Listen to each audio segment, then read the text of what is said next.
네, 반갑습니다. 오늘 2020년 10월 26일이고요. 오늘은 이제 이 책이에요. 사람은 어떻게 생각하고 배우고 기억하는가 라는 책의 북 리뷰를 간단하게 해보는 시간 가져보려고 합니다. 네. 우선 저 같은 경우는 이제 정말 많은 책들을 읽는 편인데요. 이 생각 관련된 책들은 당연히 엄청 많이 읽었을 텐데, 그 중에 제가 정말 잘 나왔다. 이 책이 정말 잘 나왔다. 많은 분들을 위해서. 라고 생각하는 책 중에 하나예요. 음, 왜냐하면 사실 여기 있는 내용들은 인지심리학과 관련된 연구를 한 학자들에게는 새로운 내용이 아닐 수 있어요. 네, 그 책 내용들이 엄청 어려워요. 그 전공 도서들은 아마 인지심리학 관련된 책 중에서 한 명이 쓴 책이 없을 거예요. 한 명이 쓰기 어려운 내용이에요. 인지심리학은 행정학은 혼자 쓸지 몰라도 인지심리학, 인지과학은 혼자 쓰기가 어려운 내용이거든요. 워낙 각각의 깊이 있는 내용들이기 때문에 근데 그런 어려운 내용들을 상당히 잘 풀어 쓴 책이라고 볼 수 있겠습니다. 네, 그래서 책 제목은 사람을 어떻게 생각하고 배우고 기억하는가고, 출판사는 토네이도입니다.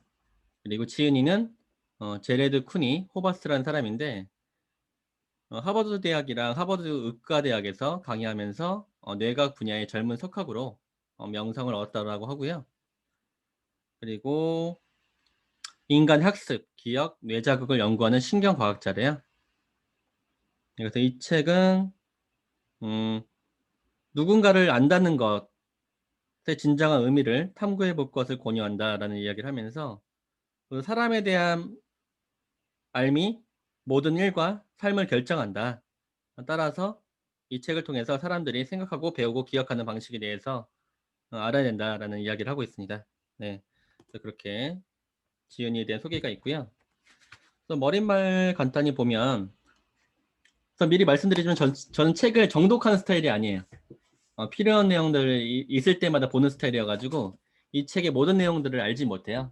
그걸 미리 말씀드리고 여기 제가 빨리 훑어보면서 필요한 내용들 그리고 저의 어떤 이야기, 제가 생각하는 이야기 중점적으로 하려고 합니다.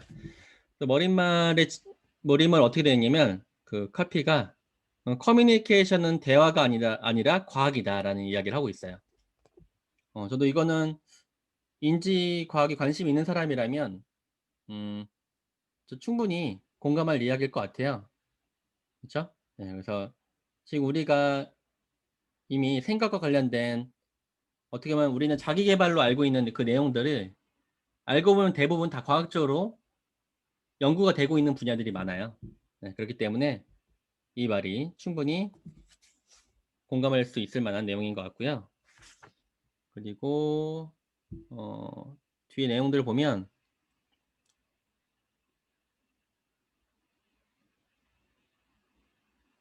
어떤 이야기들이 있냐면 우선 교육자 입장에서 말을 하는데 사람의 마음을 얻는 더 나은 교사가 되는 탁월한 방법은 뭘까라고 이야기를 하고 있어요. 이분이 교수이기 때문에 이런 이야기를 하고 있지만 사실 교사만이 아니라 누구든지 사람의 마음을 얻어야 되는 입장인 거잖아요. 우리가 사업을 한다는 관점에서는. 여기서 뭐라고 되어 있냐면 나를 뛰어난 교사로 만들어줄 학생들이 어떻게 생각하고 배우고 기억하는지를 정확히 파악을 하면 내가 탁월한 그리고 사람의 마음을 얻는 그런 교사 또는 사람이 된다라고 이야기를 하고 있어요. 네, 그렇죠? 그래서 우리가 음, 그냥 열심히 뭔가를 하는 거, 강의 준비를 열심히 하는 것만이 아니라 어떻게 해야 사람들이 더 잘 이해하고 기억하는지 그런 것들을 아는 눈이 있어야 되지 않을까 싶습니다. 네. 네, 그래서 그런 이야기들이 머리말에 나와 있고요.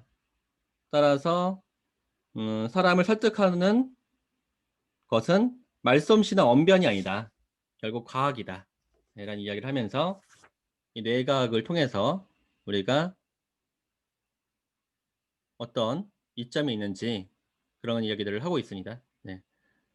그래서 뭔가를 잘하고 싶으면 상대를 변하고 싶으면 나를 차별하고 싶으면 말을 멈추고 이 책을 그냥 읽어라. 네, 그렇게 이야기를 하고 있습니다. 네, 그래서 어떤 배경인지 아시겠죠?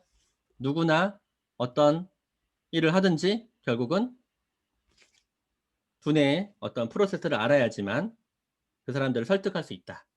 라고 할 수 있다는 거죠. 네. 표지들 봐도 알 수가 있어요. 뭐라고 되어 있냐면 당신이 수백 번 말해도 통하지 않는 건 그들의 뇌를 모르기 때문입니다.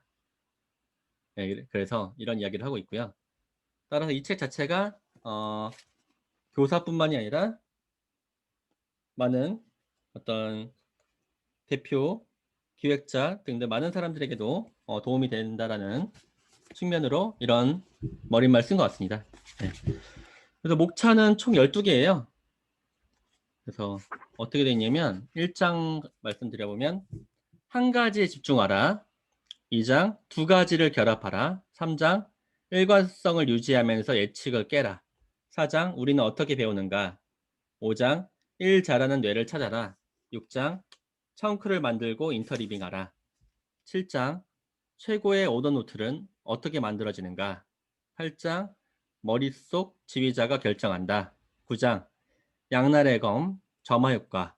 10장 이야기로 랜드마크를 만들어라. 11장 스트레스는 어떻게 뇌를 돕는가. 12장 분산하라. 네, 이렇게 되어 있습니다. 네. 사실 제가 최근에 인지학습법 특강 할 때는 이 책에 있는 내용들도 꽤 많이 봤어요. 그래서 선생님들에게 꼭 이 책을 소개시켜 드리고 싶었고요. 이 장에 있는 내용들 제가 다 얘기할 수는 없지만 제가 흥미롭게 봤던 내용들 위주로만 좀 말씀드려 보겠습니다. 우선 1장 한 가지 집중하라 라는 내용에 대해서 잠깐 말씀드려 보면요. 우선 독서의 역사에 대해서 이야기를 하고 있어요. 저희 뭐 전문가 과정 들으신 분들은 독서의 역사에 대해서 제가 말씀드린 적이 있는데 우리가 묵독을 한 지가 얼마 안 된 거 아세요? 그쵸? 네, 원래는 우리가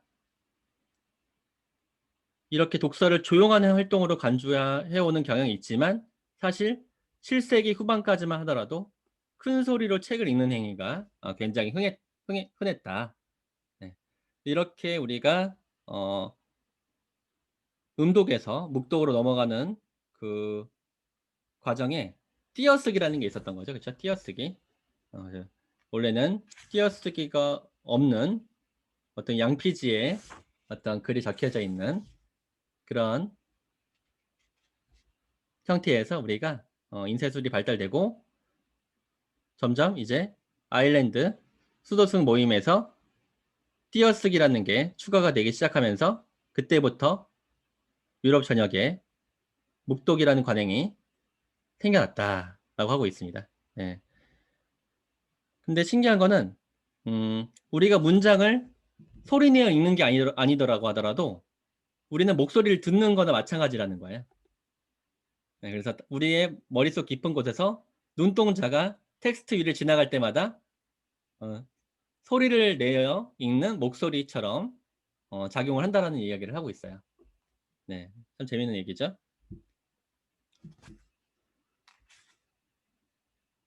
어떤 예시가 있냐면 닐 암스트롱 있죠? 닐 암스트롱이 한 이야기 중에 한 사람에게는 작은 발걸음이지만 인류에게는 거대란 도약입니다. 이런 문구가 써 있다고 하면 우리는 머릿속으로는 닐 암스트롱의 목소리가 어떤 수신기를 통해서 지나가는 같은 느낌이 든다라는 거예요. 네, 따라서 우리는 특정 인물과 연관된 단어를 읽을 때 그 사람의 목소리를 떠올릴 수 있다라는 거죠. 같은 맥락으로 제 책을 읽으신다면 저의 수업 내용과 저희가 떠올릴 수 있다라는 겁니다. 네, 그렇죠? 네. 근데 여기서 또 말하고 싶은 내용이 뭐냐면 이 저자가 결국은 우리는 두 개의 소리를 동시에 이해할 수 없다라는 얘기를 하려고 이 얘기를 하는 것 같아요. 네.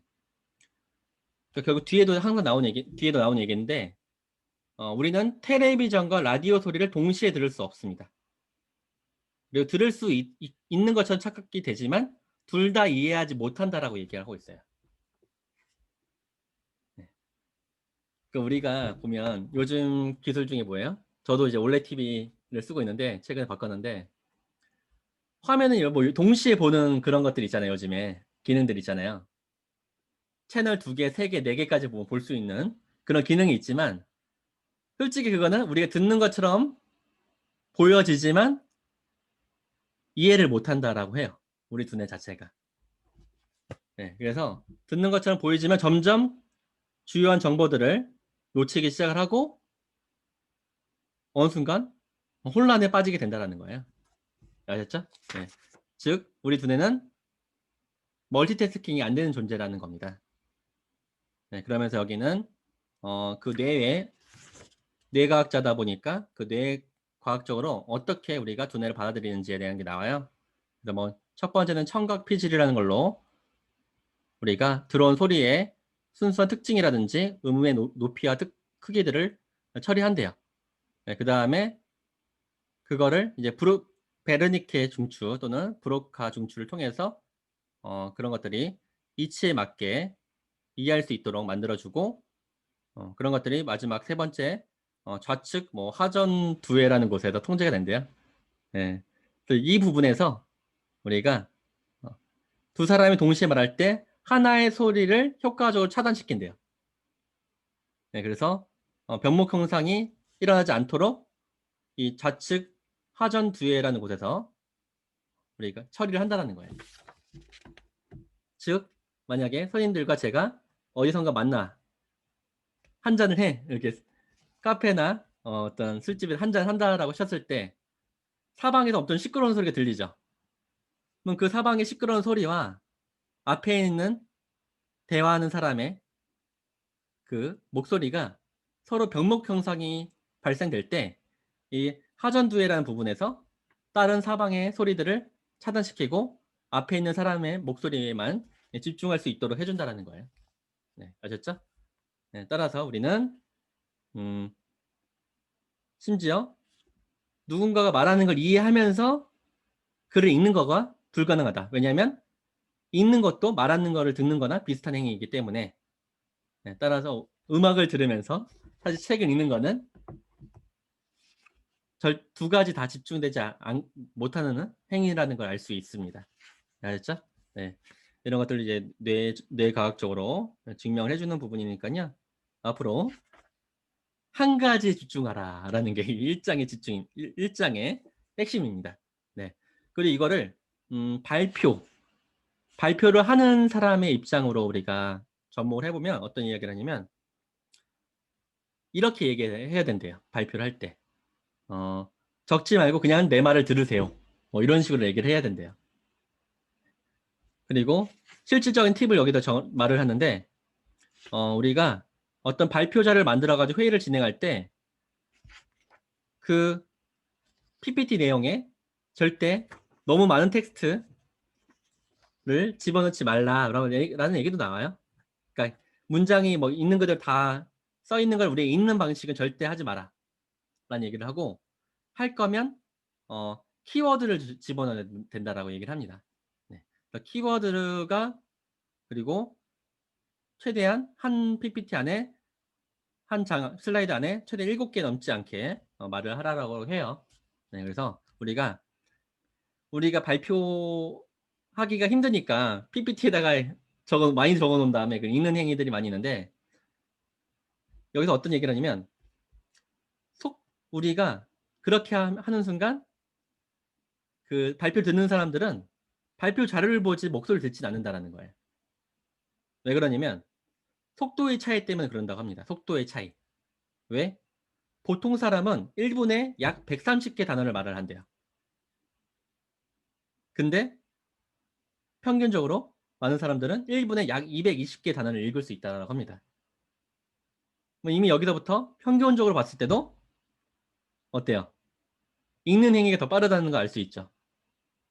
근데 여기서 뭐 저나 저보다 더 많은 속도 훈련하는 사람들은 1분에 100개까지도 읽을 수 있대요. 단어를요.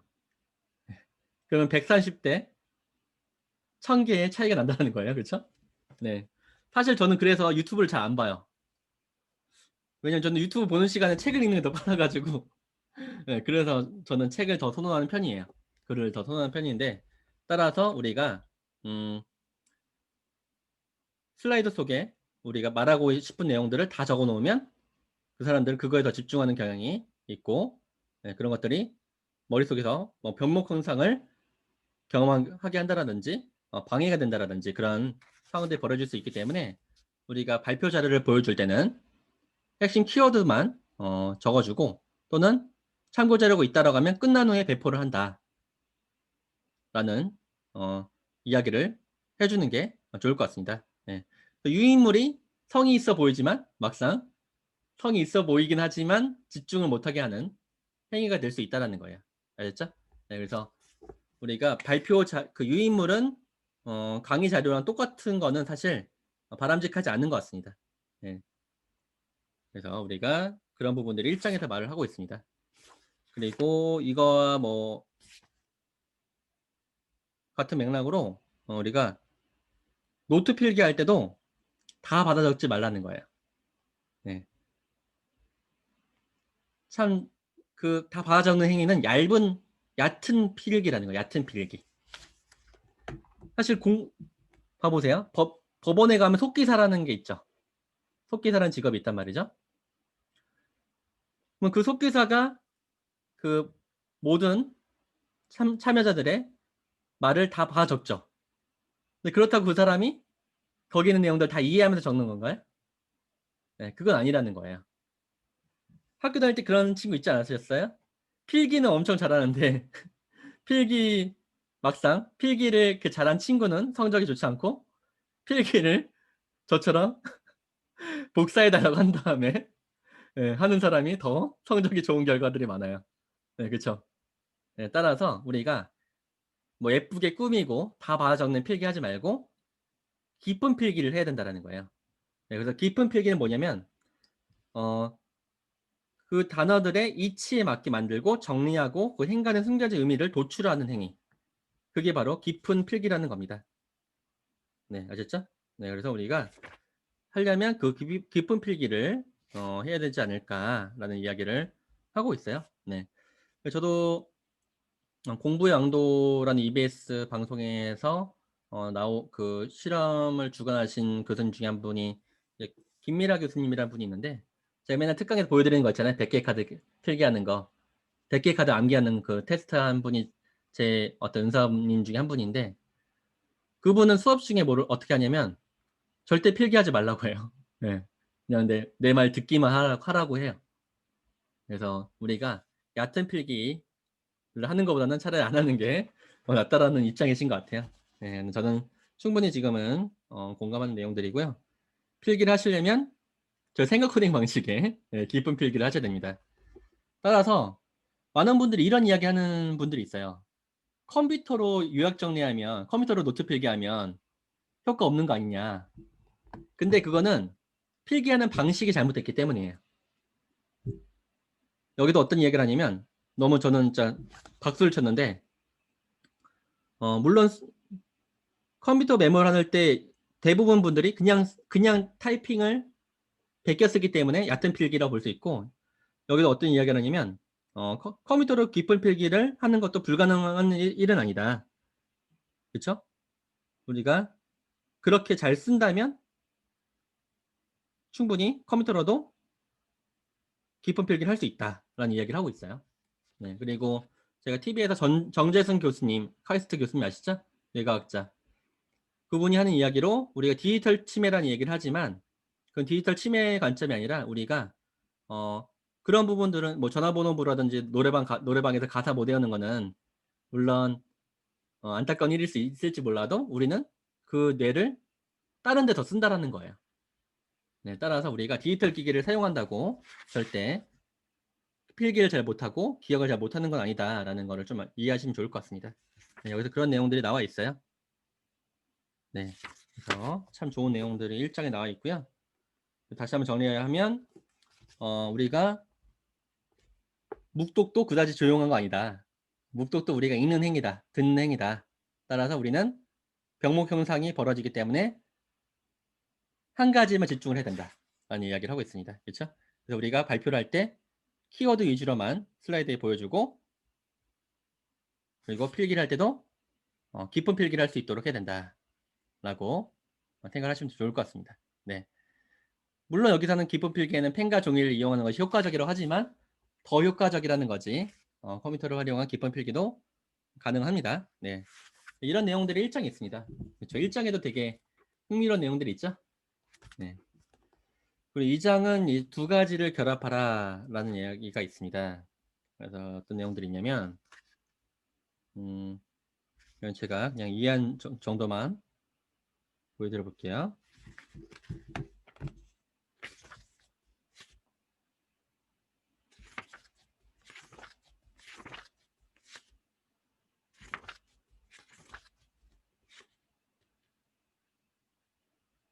네, 여기서는 어떤 게 핵심이냐면 결국 청각과 시각이 함께하면 그 역할은 각각의 한계를 뛰어넘는다 라는 이야기를 하고 있어요.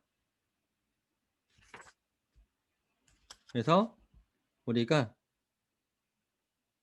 시각적인 이미지를 잘 활용하는 것도 우리의 기억력을 향상시킬 수 있다 라는 얘기를 하고 있습니다. 네, 그래서 우리가 마인드맵 같은 것들의 효과가 그런 거 아니겠어요? 그렇죠? 이미지를 통해서 기억력을 더 향상시킬 수 있다는 거잖아요. 그렇죠? 네, 그래서 뇌과학 연구에 따르면 기억력은 시각적인 이미지가 들어가고 또 여기에 또 어떤 것까지 들어가면 좋냐면 음성이 결합되면 최대 20%까지 이제 향상이 된다라고 해요. 네, 그래서 이미지의 작업과 그걸 바탕으로 한 우리의 어떤 코멘트 같은 것들이 결합이 되면 그 사람들의 기억력을 높게 만들 수 있다라는 얘기를 하고 있습니다. 네. 그래서 슬라이드에 우리가 텍스트만 넣을 게 아니라 어떤 이미지 작업들도 같이 있어야 된다는 얘기를 하고 있는 거죠. 그렇죠? 네. 그래서 우리가 예를 슬라이드에 텍스트만 있으면 우리는 그 병목 형상이 이루어질 수 있지만 그 텍스트 대신에 이미지를 넣으면 오히려 기억력이 향상될 수 있다라는 얘기를 하고 있어요. 그렇죠? 네. 따라서 저도 사실은 텍스트 이미지 넣는 시간들이 되게 아까워가지고 잘 안 넣는 경향들이 있었는데 이 내용을 보면서 그래 이미지 힘이라는 게 확실히 이렇게 있구나라는 얘기를 생각을 하게 되었습니다. 네. 그리고 뭐 거기 같은 맥락들이 여기 보면 결국 시각적인 효과 그리고 청각적인 효과 두 개 같이 잘 활용해야 된다라는 얘기가 여기의 핵심입니다. 네. 네. 그리고 뭐 그게 똑같은 얘기여가지고 이제 그 정도 얘기 정도만 해드리면 될 것 같고요.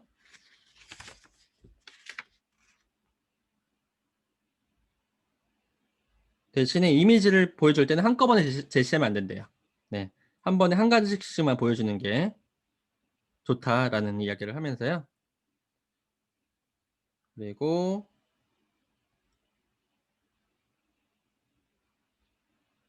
네, 유의물에도 시각적 이미지를 최대한 활용해라. 네, 결국 이미지를 보면서 발표를 듣는 것이 학습 효과와 기억력을 향상시킨다. 그 얘기를 하고 싶은 것 같습니다. 네, 좋습니다. 이제 그런 내용들 이야기 해볼 수 있을 것 같고요. 3장은 일관성을 유지하면서 예측을 깨라 라는 이야기예요. 일관성을 유지해라 라는 이야기가 있는데 여기는 어떤 이야기를 하고 있냐면 기억법에 대해서 얘기를 하고 있어요. 제가 기억법 특강에서 말씀드린 적이 있지만 기억술이 연구된 거는 그쵸? 뭐 그리스 시대 때부터인데 그게 이제 2000년이 넘는 장소법이라는 기억술이죠. 근데 우리는 서번트 증후군도 아니고 그쵸? 레인맨에 나온 톰 크루즈의 형 있죠? 원래 그 사람이 킴픽이라는 실존 인물인데 그분 같은 경우는 이제 서번트 증후군이라는 게 있죠. 네, 그래서 그런 자폐를 앓고 있는 사람들 중에서 어떤 특별한 능력을 갖고 있는 우리는 그런 사람들이 아니라는 거예요. 네. 그래서 우리는 우리의 기억의 프로세스를 좀 알고 있어야 되는데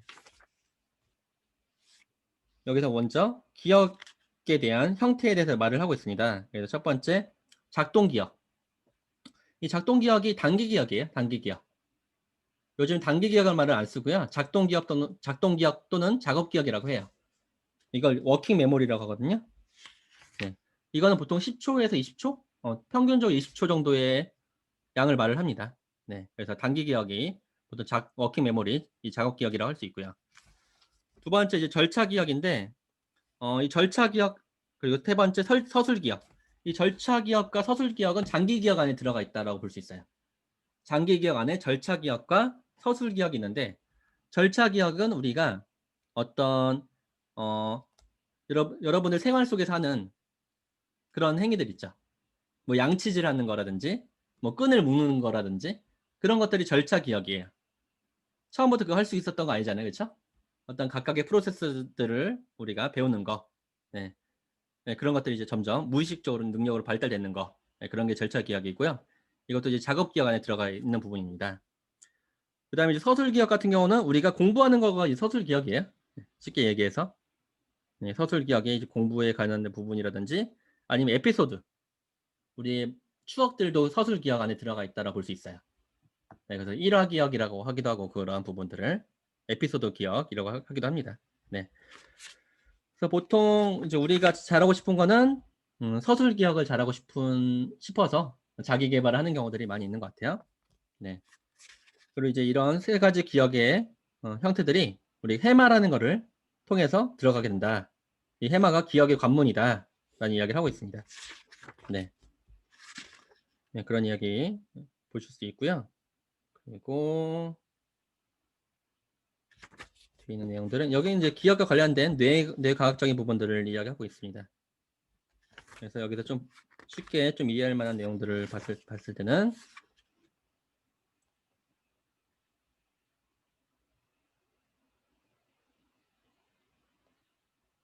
어떤 게 있냐면 재미있는 얘기가 있는데 우리가 우리의 발표를 좀 잘 듣게 하려면 일관성이 있는 게 좋대요. 일관성. 예를 들어 한 슬라이드에서 다음 슬라이드로 갈 때 우리가 이미지 위치와 텍스트 위치 있죠. 그게 항상 똑같은 게 좋대요. 우리가 이미지 넣고 위에 텍스트 넣고 하잖아요, 보통. 아니면 밑에 넣거나. 근데 이게 너무 화려하게 할 필요 없이 여기저기 하지 말고 그 사람들의 두뇌에 우리의 어떤 발표를 잘 어, 이해하도록 만들려면 항상 똑같이 만들어주는 게 좋다라는 거예요. 재미가 없다라고 하더라도. 네. 그런 것들에 대한 이야기. 일관성 있는 공간 구성이 안 그런 상황보다 기억력 몇 프로 더 향상되는지 아세요? 일관성 있게 자료를 배치하는 거와 안 그런 사람 간에 어, 그거를 들었던 사람들의 기억력은 최대 35%의 차이가 난다고 합니다. 알겠죠? 그래서 항상 PPT 만드실 때 너무 화려하게 하지 마시고 네, 네, 이미지 넣되 이미지 텍스트의 위치를 항상 일관되게 해주시면 좋을 것 같습니다. 물론 가끔 그 상대방에게 신선한 충격을 주고 싶을 때 네, 그럴 때 파격적으로 하는 거고 안 그럴 때는 일관성 있게 하시는 게 좋다라는 거예요. 아셨죠? 네, 재밌죠? 네, 35%의 차이나 날 정도라니 좀 신기한 것 같습니다. 네, 그런 얘기들 하고 있고 그리고 인쇄물과 디지털, 즉 종이책과 디지털 전자책 중에서 사람은 어느 것에서 더 많이 배울까라는 주제가 좀 있어요. 근데 이거는 매우 논쟁적인 부분이라서 약간 조심스럽게 이야기를 하고 있는데요. 자료가 짧고 단순할 때 이럴 때는 별로 차이가 없대요.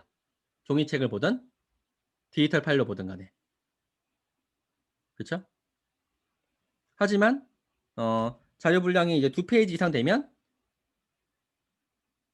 출력물이 디지털 파일보다 학습력에 있어서 훨씬 더 능가한다라고 해요.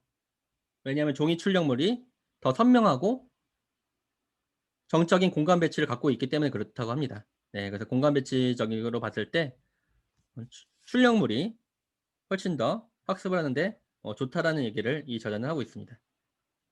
네, 물론 그거를 뛰어넘는 디지털 도구에 장점이 있다라고 얘기하고 있어요. 그렇죠? 우리가 뭐 키워드를 검색한다라든지 뭐 하이라이트를 칠 수 있는다라든지 뭐 글꼴을 변경한다라든지 네, 따라서 그런 장점을 극대화시킬 수도 있긴 하다. 하지만 학습과 기억력에 관해서는 인쇄물이 더 효과적이긴 하다라는 얘기를 하고 있습니다. 네. 좋습니다. 그래서 이런 얘기하고 있고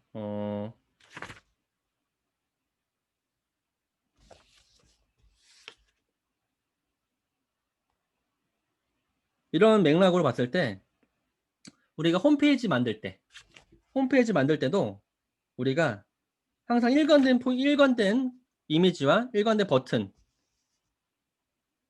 크기도 비슷한 거가 좋다라는 거예요. 웹페이지 만들 때도.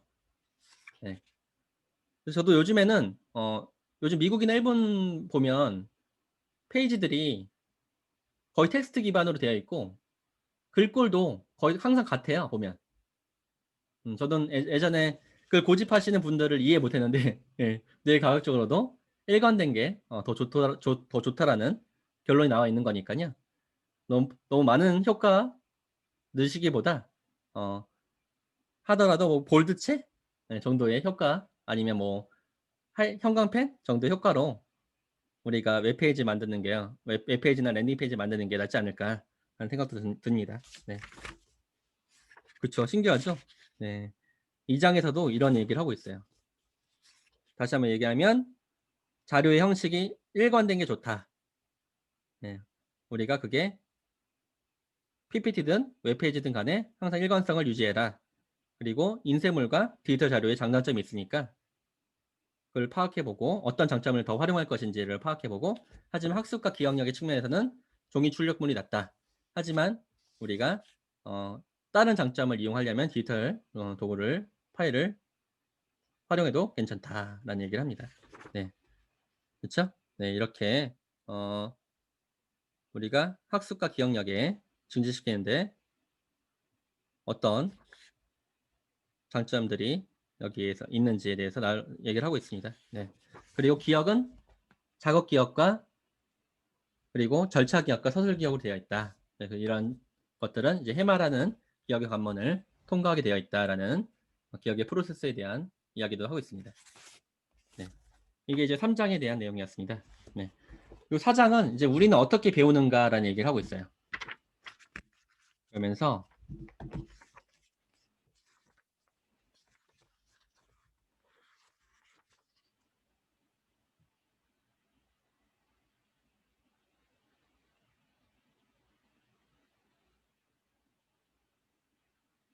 어떤 얘기를 하고 있냐면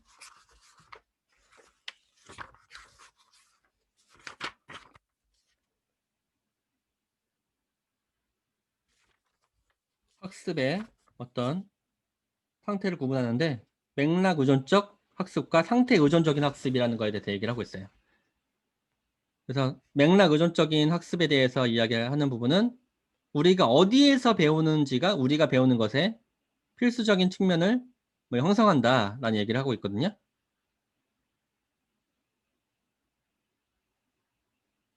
어떤 예시를 드냐면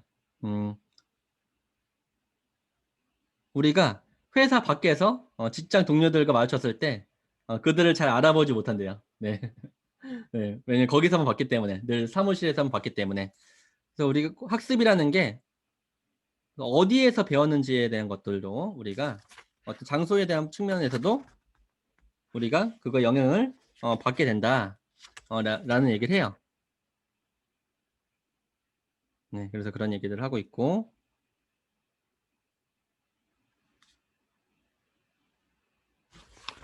그리고 두 번째는 상태 의존적인 학습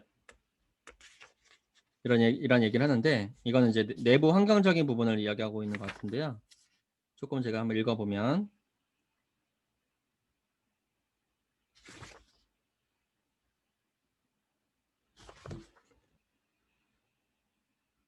이거는 이제 감정적인 측면을 얘기하고 있는 것 같습니다. 네. 그래서 우리가 배우는 동안에 느끼는 감정 또한 우리가 궁극적으로 배우는 것에 필수적인 측면을 형성시킨다라는 얘기를 하고 있어요. 네. 그래서 우리가 학습이라는 것은 당연히 우리의 내면적인 환경도 중요하기 때문에 우리의 스트레스적인 부분들도 잘 관리를 해야 된다라는 얘기를 하고 싶은 게 아닐까 싶습니다. 네. 그런 얘기를 하고 있고요. 조금 더 한번 정리해서 말씀드려보면 저 지금 지금 빠르게 속독하면서 보는 거여가지고 네. 그래서 우선은 우리가 뭔가를 배우는 거는 장소와 감정 그 두 가지가 중요하다라는 거예요. 장소와 감정 이 두 가지가 중요한데 그 장소적인 측면은 우리의 맥락 의존적인 기억으로 들어가고 어떤 감정적인 부분은 이제 상태 의존적인 기억으로 들어간다. 네, 결국 장소와 감정 이 두 가지를 잘 컨트롤하는 것도 중요하다라는 얘기를 하고 싶은 것 같고요. 그래서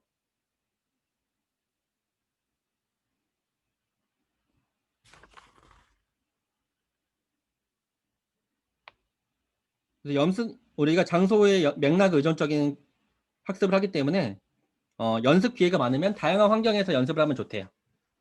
네. 그렇죠? 우리가 맨날 똑같은 환경이 아니라 여러 가지 환경에서도 네, 시험 공부도 그렇죠? 네. 시험을 보는 것도 여러 장소를 가보기도 하고 아니면 일부러 저 같은 경우는 대학교 때 어떻게 했냐면 공부할 때 어떤 시험장과 비슷한 환경을 만들려고 그 친구들과 원룸을 빌려가지고 스터디원들과 원룸을 빌려가지고요. 중고등학교 책상을 샀어요. 그래서 원룸에다가 책상을 다 깔아놓고 거기서 시험을 실전처럼 대비했던 경험도 있어요. 네. 그런 것들이 이제 맥락 의존적인 학습이 아닐까라는 생각이 갑자기 드네요. 네. 그리고 이제 감정적인 부분들도 우리의 공부에 되게 중요한 부분이니까 우리 감정이나 감각을 잘 활용하는 그런 것도 중요하다라는 얘기를 하고 있고요. 네. 그래서 재밌는 것 중에 하나가 감정은 요즘 감각인데 우리 그러니까 껌을 씹으면 연습을 어떤 상황에서 껌을 씹으면 특정한 맛의 껌을 씹으면 그 상황 속에서 우리가 어떤 부분에 대해서 실습할 때 그 감각이 떠오르기 때문에 나중에 그 껌을 활용해 가지고 그 관련 기억이 더 쉽게 날 수 있다라는 얘기를 하고 있어요. 네, 재밌는 얘기가 나와 있네요. 그렇죠? 네, 그래서 감각을 활용한 것도 아주 중요한 부분이 될 수 있다라는 얘기가 있으니까요. 여기에 예시들도 한번 살펴보시면 좋을 것 같아요. 네. 정리하면 이 사장은 맥락 의존적인 학습과 상태 의존적인 학습 뭐 이런 것들에 대해서 이야기를 하고 있고요. 그래서 장소와 우리의 감정 또는 감각 이런 것들을 잘 활용하는 것도 되게 중요하다라는 얘기를 하고 있는 것 같습니다. 네. 그리고 5장 1 잘하는 뇌를 찾아라 라는 얘기인데 이 부분이 좀 재밌는 내용들이 있어요. 여기 집중력과 관련된 부분이거든요. 여기서 집중력과 관련된 어떤 뇌의 프로세스를 이야기하고 있고요. 그러면서 어떤 부분은 얘기하고 있냐면 멀티태스킹은 환상이다. 아까 1장에 제가 말씀드린 것과 비슷한 맥락입니다. 그럼 멀티태스킹이 아니라면 뭐냐? 제가 특강에서 얘기한 적 있죠. 작업 전환이다. 네. 보통 스위칭 또는 작업 전환이라고 합니다. 아까 1장에서 말씀드렸다시피 우리는 한 번에 한 가지밖에 못해요. 네. 따라서 우리는 여러 가지를 함께 하는 거는 빠르게 우리 두뇌가 왔다 갔다 하는 거예요. 빨리 왔다 갔다. 네, 이게 태스킹 스위칭 또는 스위칭이라고 합니다. 알겠죠? 네, 그래서 이때 스위칭 할 때, 작업 전환할 때 세 가지의 치러야 할 대가가 있대요. 첫 번째 시간, 두 번째 정확도, 세 번째 기억력. 네. 여러 가지를 한꺼번에 하면 이 세 가지가 피해를 본다라는 거예요. 그렇죠? 왜? 스위칭 이 작업 전환이라는 작업은 동시에 라는 과정이 아니기 때문에 당연히 틈이 생기겠죠. 집중할 틈이 생기겠죠. 따라서 시간이 우리가 소요가 되고요. 두 번째 정확도. 당연히 병목 현상이 이루어지기 때문에 우리는 이 심리적 불운기라는 게 생긴대요. 심리적 불운기라는 게 생기면서 우리는 정확도가 떨어진다는 거예요. 실수를 할 가능성이 크고요. 네. 예를 들어 그럴 때 있잖아요. 저 그럴 때 있는데. 네. 그 사람 생각하다가 그 사람 생각하다가 그 사람한테 제가 그 사람 욕을 하려고 타이핑을 치다가 그 사람한테 보내버린 적이 있어요. 네, 제가 군 생활할 때 이제 저는 눈이 시력이 엄청 나빠요. -9거든요. 그래서 제가 병무청에서 그 공익근무요원을 생활했는데 군대 놀이를 한 거예요. 거기서 뭐 충성도 하면서 공익근무요원이 뭐 충성을 하고 그랬었어요. 근데 그 정말 저를 괴롭히는 상사가 있어가지고 저 동기한테 그 사람에 대해서 한탄을 하다가 그 사람한테 그걸 보내버린 거예요, 제가. 네, 그런 식으로 우리가 여러 가지 생각과 어, 여러 가지 활동들을 같이 하다 보면 그렇게 정확도가 떨어지는 상황이 벌어진다는 거죠. 세 번째, 우리 작업 전환을 하다 보면 기억력이 떨어질 수밖에 없다라는 겁니다. 네, 그래서 여기 뇌과학적인 얘기를 해주고 있는데 우리가 당연히 뇌과학적으로 봤을 때도 다중적인 작업을 하면 기억을 형성시키는 데 있어서 즉 해마의 활동이 감소하게 된다는 거예요. 그렇죠? 해마의 활동이 감소하기 때문에 작업 전환은 안 좋은 것이다라는 겁니다. 네, 그렇죠? 그렇기 때문에 우리가 운전할 때 핸드폰을 한다라든지 TV를 본다라든지 뭐 유튜브를 본다라든지 그런 행위를 하면 안 되겠죠? 네. 그래서 어떤 예가 있냐면 운전 중에 문자 메시지를 읽거나 쓰고 있다면 브레이크를 밟는데 1.3초가 더 걸린대요. 네, 그냥 운전에만 집중하게 되면요. 갑자기 뭐 동물이 뛰어들 때는 1초 걸리는데 문자 메시지 하고 있으면 1.3초가 걸린대요. 네. 근데 놀라운 거는 이게 별로 차이가 없는 것 같죠? 우리가 음주운전하면 몇 초 걸릴까요? 우리가 한 가지만 집중했을 때 사슴이 튀어나왔을 때 1초 걸려요. 브레이크를 밟는데. 근데 문자 메시지 할 때는 1.3초 걸린대요. 근데 우리가 음주운전 했을 때 몇 초 걸리냐면요. 1.15초 걸린대요. 즉 음주운전 하는 것보다 문자 메시지 하는 게 더 우리가 브레이크를 밟는데 어려움을 겪는다라는 거예요. 그렇죠? 네. 참 놀랍죠? 네, 따라서 우리가 음주운전도 당연히 하지 말아야 될 거지만 운전 중에 유튜브 보는 거라든지 카톡 하는 것도 하면 안 된다라는 겁니다. 그렇죠? 네. 따라서 우리가 근데 이런 것들에 대해서 작업 전환이라는 걸 이야기해 주면서 이게 연습이 한다고 우리가 멀티태스커가 되는 거 아니래요.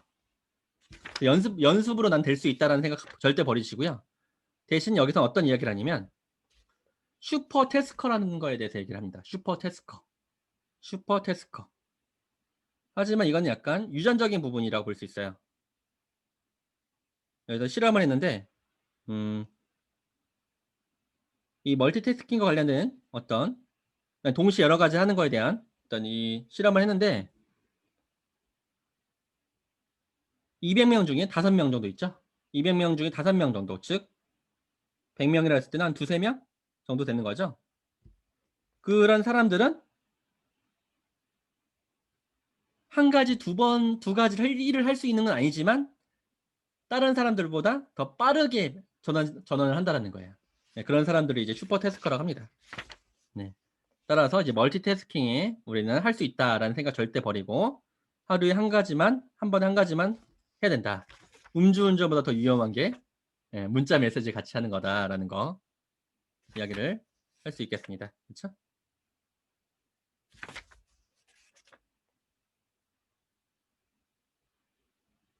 네. 따라서 이제 컴퓨터 할 때 우리가 멀티태스킹을 한다고 하지만 그게 바람직한 건 아니다. 뇌에 있어서는 그런 얘기를 하고 있습니다. 우리가 컴퓨터 작업을 할 때도 여러 가지 동시에 하려고 하지 말고 한 가지에 더 집중하고 그 다음에 카드 키고 예, 그래야 되지 않을까 싶습니다. 알림이 바로바로 뜬다 좋아할 거 아니라는 거예요. 그렇죠?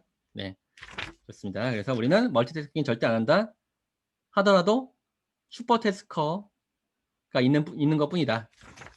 근데 우리 이 멀티태스킹은 연습으로 되는 것이 아니기 때문에 최대한 한 번에 한 가지만 하려고 노력하자라는 겁니다. 이해하시죠? 자, 이 부분 참 재밌어요. 다 재밌죠? 네, 6장 청크를 만들고 인터리빙하라라는 내용인데요. 네, 상황 봐가지고 제가 좀 끊을게요. 하다 보면 너무 길어지는 것 같아요. 이 청크를 만들고 인터리빙하라는 내용을 보면서 제가 생각 코딩에 대한 더 확신을 했어요. 이 내용을 보면서. 생각 코딩 특강을 들으신 분은 아시겠지만 제가 청킹이라는 문제를 항상 드리죠. 첫 특강에서. 청킹이 뭐예요? 의미상의 덩어리별로 이제 파악을 하는 그런 부호화 전략, 기억 전략이라고 제가 말씀드렸습니다. 하지만 그게 단순히 어떤 어떤 공부를 할 때만의 관점이 아니라는 거예요. 독서를 할 때만의 관점이 아니라 어떤 일을 배울 때도 이 청킹이라는 한다라는 거예요. 전문가가 되는 사람들, 되려고 노력하는 사람들, 무조건 이 청킹을 할 수밖에 없다라는 게 이 내용에서 얘기를 하고 있는데요. 아주 쉽게 얘기하면 우리가 운동을 측면에 봤을 때 아니면 심지어 이 운동화 끈을 묶을 때도 그거를 알고리즘으로 하면 컴퓨터가 이걸 하게 만들려고 하면 엄청 많은 과정들이 있는 거죠. 순서가 있는 거죠. 그렇죠? 우리가 너무 당연하게 하는 작업들이 써보면 엄청 많은 프로세스가 있는 거잖아요. 그 각각이 다 청킹인 거예요. 순서가 있는 거죠. 이 순서대로 되어 있는 것도 청킹인 거예요. 이해하시죠? 그럼 우리가 이런 단순한 행위 아니어도 공부를 할 때라든지 운동을 배울 때, 예를 들어 테니스를 배울 때도 우리는 그 각각의 프로세스들이 있는데 그 프로세스를 청킹으로 보는 거예요. 이해하시죠? 네, 그래서 이 청킹이라는 행위를 우리가 제대로 있어야지만 적절한 순서가 점점 그게 내장이 된다는 거죠. 그게 점점 자동화가 이루어지면서 우리가 절차 기억이 되는 거 아니겠어요? 그렇죠? 네, 그거에 대한 여기에 뇌과학적인 얘기가 있습니다. 네, 그래서 우리가 이런 부분들은 이 책을 보시면 알 거예요. 그래서 각각의 구성 동작들은 이제 기저핵이라는 곳에서 개별적으로 접근하고 이런 것들이 전전두엽 피질이라는 곳에 간 다음에 마지막에 이런 것들이 알맞은 순서로 정리가 되는 거는 전보조 운동 영역이라는 부분에서 이루어진대요. 좀 어려운 내용들이 있으니까 이런 것들을 한번 보시고. 근데 이때 우리가 그냥 항상 청킹만 하면 안 된대요. 청킹이라는 것만 하면 항상 그 상태에만 머릿속에 있다라는 거예요. 따라서 우리가 이걸 어떤 것을 학습할 때 끼워 넣기를 해야 된대요. 끼워 넣기. 그 끼워 넣기가 인터리빙이라는 거예요. 인터리빙. 즉 우리가 어떻게 공부할 것인가라는 책을 저희가 얘기할 때도 뭐라고 했어요? 다양한 연습을 해야 된다라고 했죠. 다양한 교차 연습이 필요하다고 얘기했습니다. 그래도 마찬가지입니다. 우리가 맨날 똑같은 프로세스로 루틴으로 했다면 훈련할 때도 좀 다양하게, 좀 다르게 해보라는 거예요. 네, 그렇게 했을 때 우리가 더 그 하나의 청크가 아니라 다양한 청크가 생긴다는 거죠. 그렇죠? 네, 그런 얘기를 하고 있습니다. 네, 그래서 우리가 연습을 실전처럼 해야 된다는 겁니다. 쉽게 얘기해서.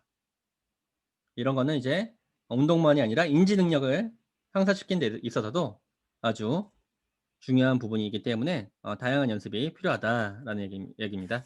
네, 그래서 청킹과 인터리빙. 근데 인터리빙이 먼저가 아니다라고 강조를 하고 있어요. 학습이 먼저다. 알맞은 프로세스에 대한 알맞은 청크에 따른 학습이 먼저고 그 다음에 인터리빙이다 라는 겁니다. 네. 네, 그런 얘기들이 이 내용입니다. 그렇죠?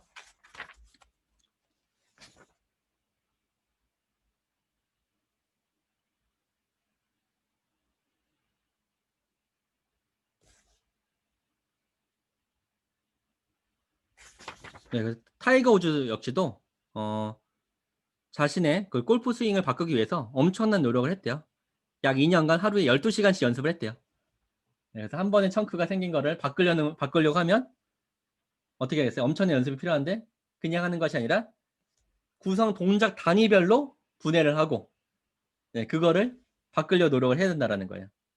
네, 하나는 독립적으로 연습을 반복 연습을 해서 네, 그런 것들이 내 머리 두뇌 또 우리 몸의 미엘린으로 다시 형성이 되도록 만들어야겠죠.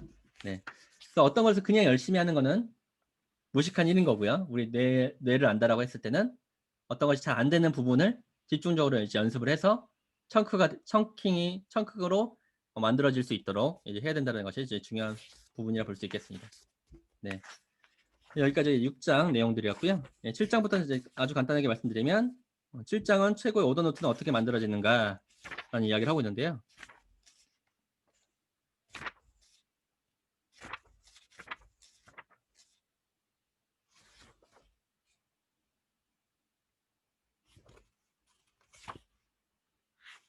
이제 오류에 대해서 얘기하고 있어요. 오류.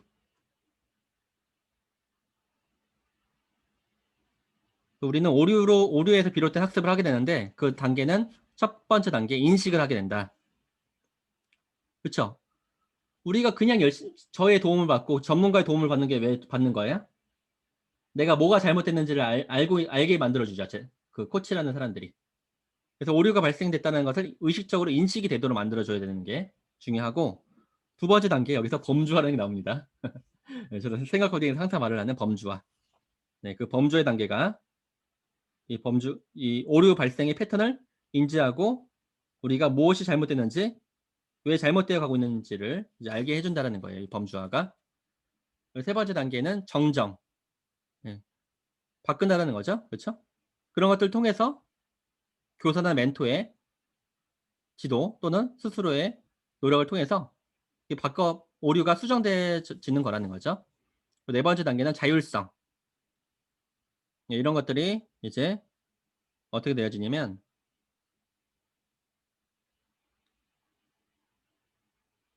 점점 이제 혁신 또는 고도의 전문 지식으로 누적되게 된다는 걸 얘기하고 있습니다. 네. 그래서 오류도 처음에는 아주 간단한 오류였지만 점점 고난이도에 갔을 때 오류가 생긴다는 거예요. 네.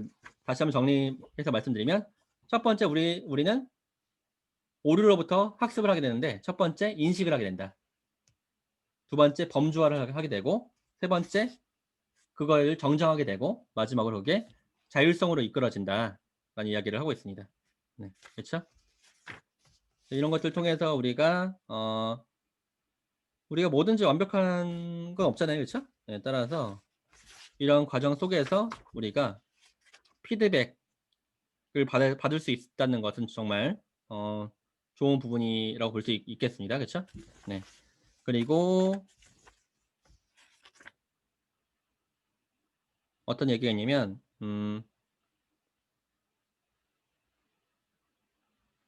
칭찬에 대해서 얘기를 하고 있어요. 칭찬이 좋냐 나쁘냐라는 얘기를 하고 있는데 어, 엄밀히 말해서 칭찬은 피드백은 아니래요. 네. 피드백은 아니지만 자신감을 북돋아주는 그런 요소는 맞다. 하지만 칭찬으로 피드백을 대체하지 말아야 된다. 네, 그렇죠? 칭찬을 해주더라도 어떻게 해야 돼요? 피드백도 해줘야 된다라는 거예요. 그냥 열심히 해라라는 말로는 안 된다라는 거죠. 네, 따라서 우리가 적절한 피드백, 이 오류를 수용하는 오류를 파악하고 정정해 나가고 하는 작업들이 우리의 학습 능력과 기억력을 높여준다라는 하는 것도 이해를 할 수 있겠습니다. 네. 그리고 8장은 이제 머릿속 지휘자가 결정한다라는 내용들입니다. 네, 그래서 이 부분들은 좀 더 빠르게 봐보면 기억의 형성 과정 제가 말씀드린 적 있죠? 부호와 암호화 두 번째 저장 세 번째 여기는 회수라고 되어 있는데 저장 그 인출이라고 볼 수 있겠죠? 네, 부호와 저장 인출의 행위가 기억의 형성 과정이다. 부호화는 여기 이제 암호화라고 되어 있어요. 저는 이제 부호라고 말을 할게요. 보통 그렇게 많이 얘기하니까 지식과 정보를 많이 접하면 접할수록 우리가 부호화가 이루어진다. 그리고 이런 것들이 이제 잘 저장이 되고 마지막으로 잘 나오는 과정은 회수 또는 인출이라고 하는데요. 그렇죠? 이 세 가지가 이제 기억의 삼두마차라고 합니다. 그래서 이거를 잘할 수 있도록 우리가 해야 된다라는 거 얘기를 하고 있고요. 그리고 이렇게 기억을 잘 떠올리게 만들어주는 작업들이 바로 리뷰, 인식, 회상이다라고 얘기하고 있어요. 그래서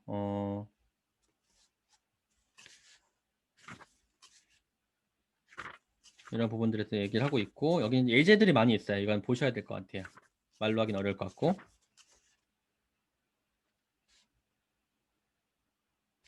어떻게 보면 이 부분은 이제 약간 메타인지? 약간 메타인지를 향상시키는 그런 방법들에 대한 내용들과 좀 비슷한 내용인 것 같아요. 여기서 또 디지털 침해에 대해서 얘기를 하고 있네요. 디지털 기술이 정말 우리의 기억력을 죽이고 있는가? 라는 얘기를 여기서 또 하고 있어요. 제가 아까 했던 이야기가 비슷한 얘기가 여기 있습니다. 테크놀로지가 기억력을 망친다고 해석할 수가 있는데 우리가 전화번호를 못 외운다고 해서 하지만 어, 그런 것이 아니다라는 걸 여기서 얘기하고 있어요. 디지털 기기들은 우리가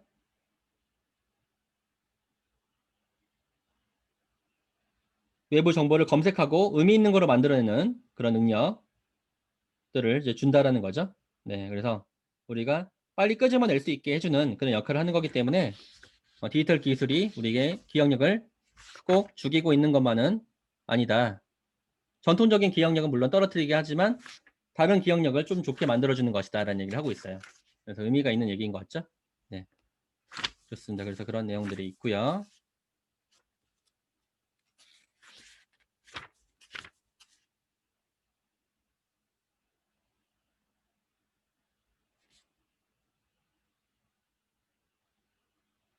네, 마지막 이건 아니고 9장 네, 10분 이내에 끊을게요. 10분 9장은 양날의 검 점화 효과라는 얘기가 있는데요. 점화 효과. 점화 효과라는 얘기에는 어떤 얘기들이 있냐?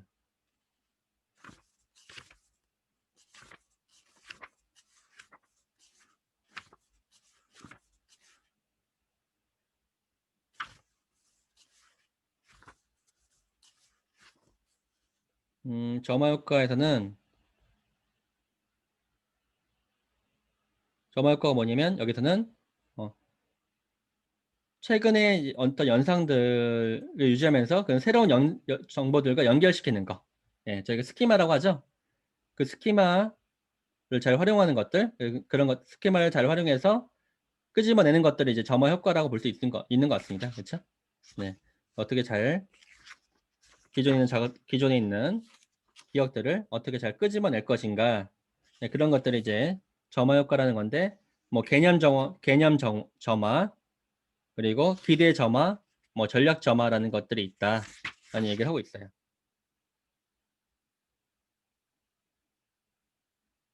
개념 점화는 이제 어떤 단어들을 계속 반복해서 말을 하는 거 있죠? 네, 그런 반복하게 말을 함으로써 그런 것들이 계속 기억이 나도록 만들어주는 역할을 하는 게 개념 점화라고 볼 수 있는 것 같고요. 기대 점화는 그런 거 있잖아요. 의사라면 왠지 누굴 것 같아요? 외과 의사라고 하면 누굴 것 같아요? 낭만도터 김사부 같이 여성인 것 같아요? 남성인 것 같아요?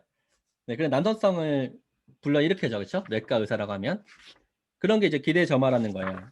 우리가 문화적으로 봤을 때 기대하게 만드는 거. 전략 점화라는 거는 우리가 어떤 거냐면 약간 문제점을 묻는 그러니까 질문을 던지는 거 이런 것들이 이제 전략 점화라고 하네요. 그런데 점점 우리가 그거에 대해서 계속 궁금한 그 수수께끼가 푸는 것 같이 그렇죠? 우리가 어떤 반전 드라마 있는 것 같이 네, 반전 드라마를 다시 보는 것 같이 그런 것들 계속 어떤 질문을 먼저 던지면 우리가 그걸 찾아내려고 하잖아요.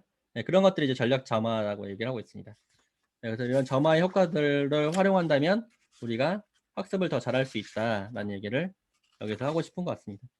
네, 자세한 내용 더 읽어보시고 그리고 10장, 11장 마지막 있는데요. 두 개 남았는데요. 10장은 이야기로 랜드마크를 만들어라 라는 얘기가 있습니다. 여기는 이제 부호와 전략들 중에서 우리가 이야기를 만드는 방법들에 대해서 얘기하고 있어요. 그렇죠? 부호화 전략들 중에 이야기법이라는 부호화 전략이 있죠? 네, 우리가 그런 것들을 통해서 더 기억이 잘 난다라는 얘기입니다. 그래서 이야기는 세 가지 요소를 포함해야 된대요. 그 대신 물리적인 추진력, 심리적인 추진력, 세 번째 청중이 있어야 된대요. 물리적인 추진력은 쉽게 얘기해서 그냥 행동이 나열되는 게 아니라 줄거리, 인과관계적인 줄거리가 있어야 된다라는 얘기를 하고 있는 것 같고요. 물리적 추진력이라는 거는 줄거리 같은 부분들을 이야기하는 겁니다. 그냥 단어들이 나열된 게 아니라 인과관계가 있는 줄거리여야 된다라는 거예요. 이야기법을 사용할 때는. 두 번째는 이제 심리적인 추진력이 있어야 된다. 거기에 이제 정신적인 거, 감정적인 요소들이 있어야 된다. 약간 묘사를 좀 잘 해야 된다라는 얘기를 하는 것 같아요. 네, 그런 것들이 필요하고, 세 번째, 우리가 청중이 있어야 된다. 이야기를 들어주는 그런 청중이 있어야 된다. 네, 그래서 이런 세 가지 요소를 통해서 우리가 이야기가 만들어지고, 네, 그런 것들이 이제 기억이 더 잘 나게 만들어준다라는 겁니다. 그래서 스토리텔링에 대한 이제 을 통한 어떤 기억의 효과 그런 것들을 얘기하고 있습니다. 네. 뭐 스토리텔링은 요즘 되게 중요한 부분이기 때문에 제가 다음에 어떤 스토리텔링과 관련된 특강 할 때 조금 더 이야기 나눠보도록 하겠습니다. 네. 그래서 이야기에 대한 중요성, 스토리텔링에 대한 중요성에 대해서도 여기서 뇌과학적으로 좀 이야기를 하고 있고요. 네. 그리고 네, 이 정도. 또 이런 스토리텔링을 통해서 우리가 이해력과 기억력과 사고력이 향상이 된다. 그래서 이 이야기 3대 요소는 물리적 추진력, 심리적 추진력, 청중이다. 물리적 추진력이 줄거리 같은 요소, 심리적 추진력이 어떤 묘사를 잘하는 어떤 감정적인 부분, 세 번째 청중, 이 세 가지가 이야기의 3대 요소이다라는 얘기를 하고 있습니다. 네, 그래서 이런 스토리텔링을 잘하는 사람들은 이제 감정과 자신의 감정과 이제 청자의 감정들을 잘 연결시키는 그런 사람들이다라는 얘기를 하고 있습니다. 마지막 11장 스트레스는 어떻게 뇌를 돕는가 라는 얘기를 하고 있는데요. 느낌이라는 것이 이제 감정의 기복을 만들어내는데요. 근데 감정과 느낌은 좀 다르다라는 얘기를 하고 있습니다. 감정은 특정한 상황이나 사건에 반응해가지고 몸 전체에서 일어나는 어떤 신체적인 감각을 말을 하고요. 감정은. 느낌은 이런 감각들에 대한 심리적인 해석을 말을 한대요. 느낌이라는 자체가. 네, 그래서 조금 차이가 있다라는 얘기를 하면서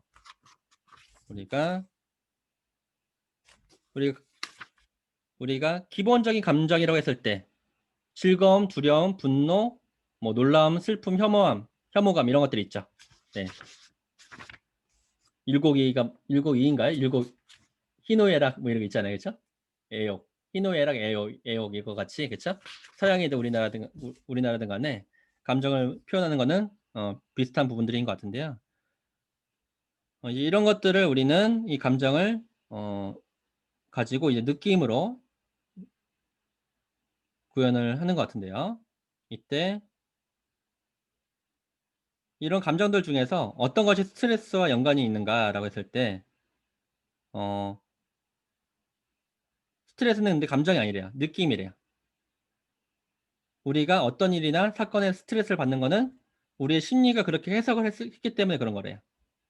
네, 따라서 어떤 걸 얘기하고 싶은 것 같냐면 어떤 얘기를 하면서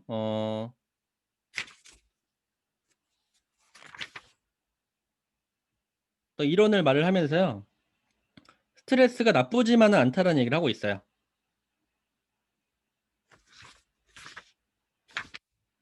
그러면서 어떤 얘기하냐면 적당한 스트레스는 우리에게 도움이 되는 부분들이 있다라는 얘기를 하고 있고요. 그런 부분들을 조금 더 한번 요약 정리된 부분들을 좀 봐보면 적당한 우리가 스트레스 받으면 해마 내에서 기억력을 강화시키는 아크 단백질이라는과 FGF2라는 그런 부분들이 새로운 뉴런을 만들어내고 학습의 효과를 활성화시킨대요. 네, 하지만 너무 높은 스트레스를 받으면 코티솔이 뉴런을 죽이고 해마를 말라가게 말라버린다고 합니다. 근데 스트레스가 아예 없는 게 좋은 게 아니래요. 스트레스가 없어도 뉴런이 자연스럽게 감소하고 해마가 말라진대요. 네, 그래서 스트레스가 없는 게 좋은 게 아니라는 거예요. 네, 그리고 스트레스는 감정이 아니라 느낌이다 라는 얘기.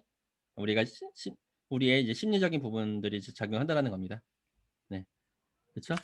네, 그래서 우리가 뭐 이런 부분들을 통해서 다양한 활동을 뒤섞어 가지고 적당한 스트레스를 유지하는 거, 네, 그런 것들이 우리의 두뇌 건강을 위해서 있어서도 되게 좋은 부분들이다 라는 얘기를 하고 있어요. 네, 그래서 이렇게, 그리고 마지막 12장 분산인데, 이거는 뭐 에빙하우스의 망각곡선을 알고 계시면 다 이해할 것 같아요. 우리 인간은, 그쵸?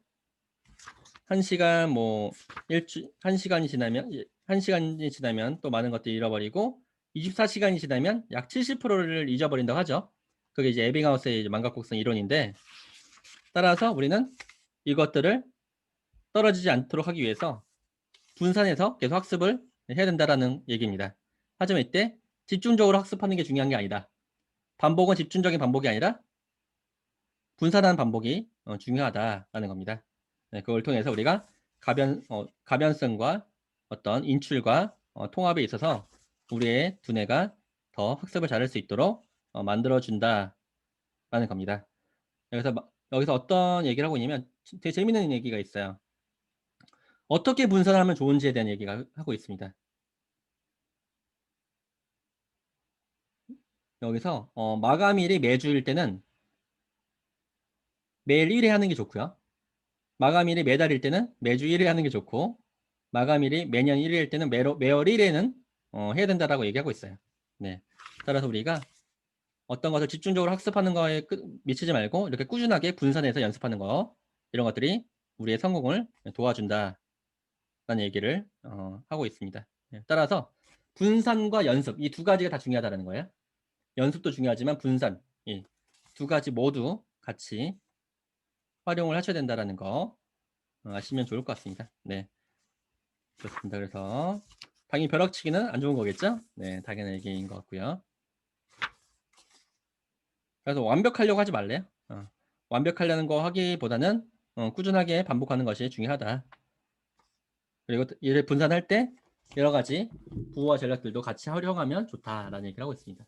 네, 이 책이 흥미로운 대신 뭐 쉬운 책은 아니에요. 네, 쉬운 책은 아닌데 제가 한 내용들이 아마 핵심적인 내용들이라고 볼 수 있고요. 이걸 통해서 보셨다시피 우리 두뇌는 잘 작동하는 원리가 있다라는 생각을 하셨을 것 같고, 뭐 기억이 나는 키워드 있으신가요? 네, 여기 기억이 나는 키워드, 멀티태스킹이 안 된다. 우리는 슈퍼태스커다. 슈퍼태스커도 아니다. 네, 슈퍼태스커가 될 수 있을지 몰라도 대부분 멀티태스킹이 아니라 작업 전환을 하는 것이다 라는 생각하시고, 그리고 우리는 어떤 이야기를 만드는 방법들 잘 활용하고, 또 분산해서 공부하는 작업 알아야 되고, 적당한 스트레스가 좋다라는 거 알아야 될 것 같고요. 그리고 기억의 삼두마차, 우리가 부호와 저장, 인출의 행위니까 이 세 가지를 다 잘할 수 있도록 노력을 해야 될 것 같다. 그리고 오류라는 거는 우리의 학습을 도와주는 영향도 있다 라는 얘기. 그리고 청크, 네, 청킹을 통해서 우리는 학습을 하게 되고 잘하게 되고, 또 그 청킹만이 아니라 그 끼워 넣기라는 인터리빙이라는 작업을 통해서 더 실전에 대비할 수 있다. 뭐 그런 얘기들 했습니다. 네, 이거 보시면 더 생각 코딩 들으신 분들은 아시겠죠? 이런 이런 이론들이 저희 생각 코딩을 하면 거의 그 안에서 다 하게 되는 부분들이 있는 것 같아요. 네, 따라서 저도 더 확신을 갖고 이 생각 코딩이 우리의 모든 것을 더 잘하게 만들 수 있다라는 확신을 하면서 계속 연구를 하고 있습니다. 네, 좀 길어졌지만 네, 다 이해 못하셔도 괜찮고요. 제가 녹화 영상으로 드릴게요. 네, 그래서 그 녹화 영상을 통해서 한 번 더 복습하시면 좋을 것 같고, 책 아마 책을 사시면 홍진표라는 사람이 한 말이 대부분 오늘 이 내용 한 사람의 말이 이 책을 읽는데 도움을 줬다라는 생각은 하시게 되지 않을까 싶습니다. 네, 좋습니다. 그러면 이 정도 이야기 나눠봤고요. 어, 혹시 뭐 간단한 후기, 소감 있으시면 채팅방에 한번 남겨주시겠어요?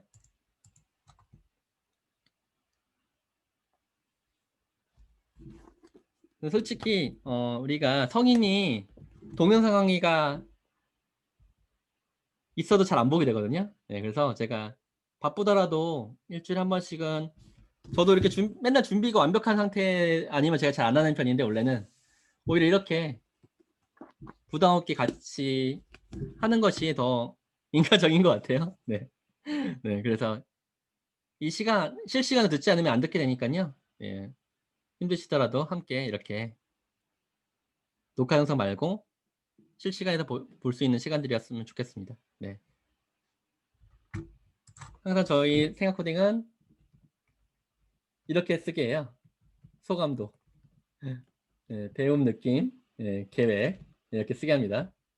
뭐 배움 느낌, 계획 또는 실천 이렇게 쓰게 하는데 네. 한번 채팅창에 보시고 계신 분은 보신 분은 한번 적어주세요.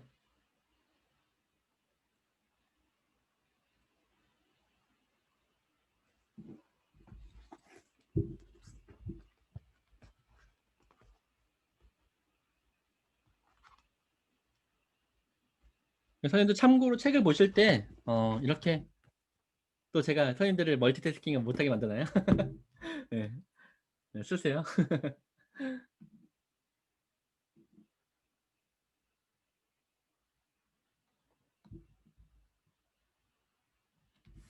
사실 책은 저는 필요한 부분 보고 안 봤고요. 조금씩만 봤었어요. 필요한 부분만 강의할 때 필요한 부분만 찾아서 봤고 지금 넘기면서 그냥 본 거예요. 네.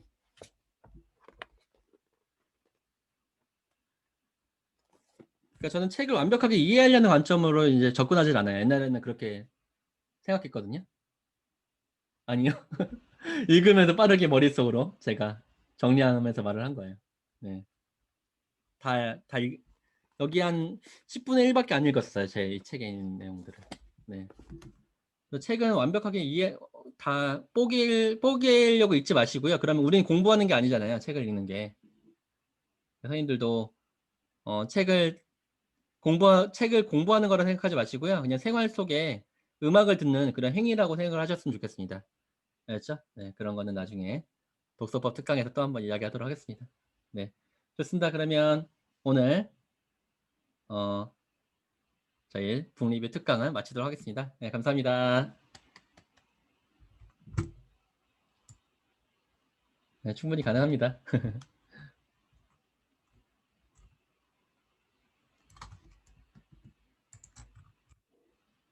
다 못 쓰신 분은 저희 카톡에다가 올려주셔도 돼요. 카톡 정보 공유방. 거기다 올려주세요. 그래야 사람들에게 더 긍정적인 효과가 있지 않을까 싶어요. 알겠죠? 네. 좋습니다. 그러면 마치겠습니다.